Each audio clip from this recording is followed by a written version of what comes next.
So to save his son and himself, Daniel became indentured to a contract that carried a hell of a penalty if breached. And in that labor, Daniel's life found its chaotic sense of purpose.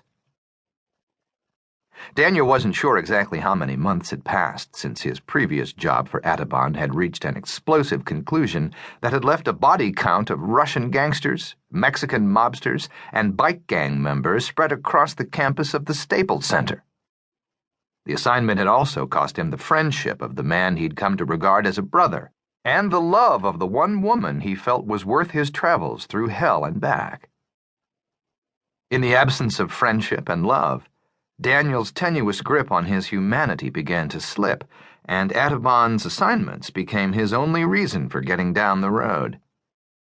He became a man on a mission, a walking dead man whose only interest or function was in paying off the heavy debt he owed on his soul.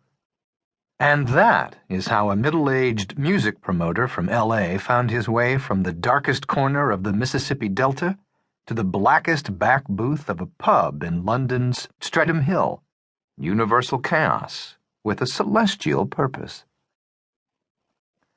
"You wouldn't think of it to look at me now," the woman said as her words drifted to the ceiling with the cigarette smoke she let slip from between her yellowed teeth.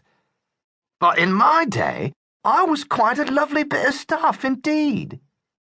She took another drag on her fag. "Not the bleeding bloater I am now." An awkward silence passed as she waited for him to contradict her by insisting her loveliness hadn't faded with the years. He would have, but he couldn't. "Oh, yes, they all wanted to go," she continued. "And I was ready to give it to them." She let loose a bawdy hack of a laugh. "Oh, those were some days." Her eyes drifted upward and her thoughts seemed to follow. "You said you knew something about the death of Jimi Hendrix," Daniel prompted as he checked his watch. The acquaintance of a friend of an informant he'd developed had arranged the interview with the old woman who claimed to know the truth about Hendrix's death.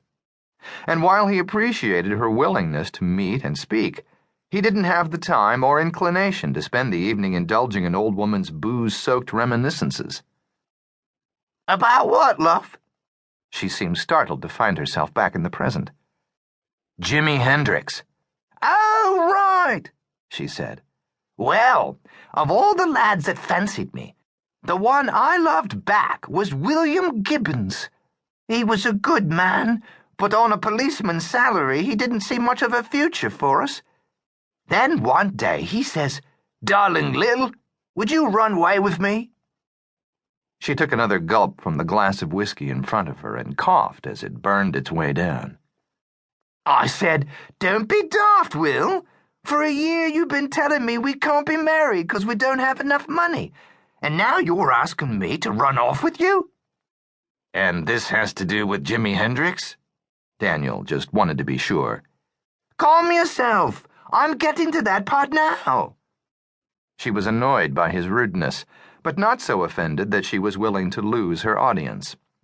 "Well, my William says a couple of days earlier he'd been walking his beat and just passed the Smarkand Hotel when this young bird, naked as a jay, popped out of a basement stairway screaming about some men killing her boyfriend." "The Samarkand Hotel?" Daniel corrected, hoping that confirming the detail might bolster her credibility with the skeptic in the back of his mind. "That's what I said." The interruption scattered her thoughts like a schoolgirl's dropped textbooks, and it took her a minute to gather them all together again. "Anyway, my William rushed down to that flat and found a bunch of blokes, government goons, MI6 or something like it, and one of them came up to William and told him to get himself gone. Well, as he turns to go, William could see the flat had been ransacked. In the back bedroom, a man was being held down on a bed. A black man, you know." Daniel thought he knew exactly. "Jimi Hendrix?" A nod of her wrinkled chins confirmed his guess. "When the news came out, first saying he died of a heroin overdose, and then changed just as sudden to say it was wine and pills, my William..."